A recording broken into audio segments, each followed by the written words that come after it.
ഇവൾ കണ്ണു തുറന്നപ്പോൾ ഒരു റൂമിൽ ബന്ധിക്കപ്പെട്ട നിലയിലായിരുന്നു.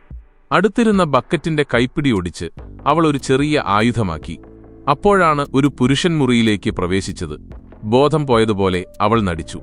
അയാൾ ഇഞ്ചക്ഷൻ നൽകാനായി കുനിഞ്ഞപ്പോൾ അവൾ പെട്ടെന്ന് അയാളെ ആക്രമിച്ച് നിലത്തിട്ടു.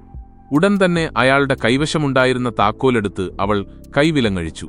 കത്തിയെടുക്കാൻ ശ്രമിക്കുന്നതിനിടയിൽ അപ്രതീക്ഷിതമായി അയാൾ ബോധം വീണ്ടെടുത്ത് അവളെ പിടികൂടി. പരിഭ്രാന്തയായ അവൾ മുറിയിൽ നിന്ന് പുറത്തേക്ക് ഓടി. ഓടിത്തളർന്ന അവളെ അയാൾ പിടികൂടി ഇഞ്ചക്ഷൻ നൽകി. രക്ഷപ്പെടാൻ മറ്റ് വഴികളില്ലാതെ അവൾ കടലിലേക്ക് ചാടി.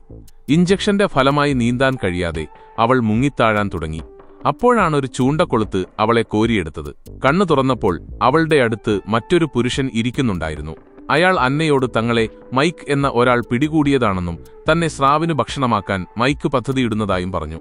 ഭയന്ന് വിറച്ച് വെള്ളത്തിൽ നിൽക്കുന്ന അയാളോട് അന്ന വിളിച്ചു പറഞ്ഞു, സമാധാനമായി നിൽക്കൂ, ഒരവസരം കിട്ടിയേക്കാം.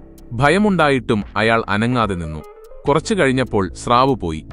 രക്ഷപ്പെട്ടതിൽ അന്ന ആശ്വസിച്ചു. പക്ഷേ മൈക്കിന് അതിഷ്ടമായില്ല. അയാളെ തിരിച്ചെടുത്ത് രക്തം വരാൻ വേണ്ടി ശരീരത്തിൽ ചെറുതായി മുറിവുകളുണ്ടാക്കി. വീണ്ടും വെള്ളത്തിലേക്ക് തള്ളിയിടാൻ ശ്രമിച്ചപ്പോഴാണ് ദൂരെ ഹെലികോപ്റ്ററുകൾ പ്രത്യക്ഷപ്പെട്ടത്. രഹസ്യം പുറത്താകുമെന്ന് ഭയന്ന് മൈക്ക് നിർത്തുകയും അയാൾ രക്ഷപ്പെടുകയും ചെയ്തു. ഇതിനിടയിൽ അന്ന കൈവിലങ്ങ് ഊരുന്നതിനായി പെരുവിരലുകൾ ചെറുതായി മുറിച്ചു. മൈക്ക് കാബിനിലേക്ക് മടങ്ങിയപ്പോൾ അന്ന അവിടെയില്ലായിരുന്നു. അവൾ വാതിലിന് പിന്നിൽ ഒളിച്ചിരുന്നു. മൈക്കിന്റെ ശ്രദ്ധ മാറിയതും അന്ന നിശബ്ദമായി പുറത്തേക്ക് നടന്നു. ഡെക്കിലെത്തിയ അവൾ അവിടെയുണ്ടായിരുന്ന ഒരു ചൂണ്ടപ്പരശ് തോക്ക്, ഹാർപൂൺ ഗൺ എടുത്ത് മൈക്കിന് നേരെ ഉന്നം വെച്ച് വെടിവെച്ചു.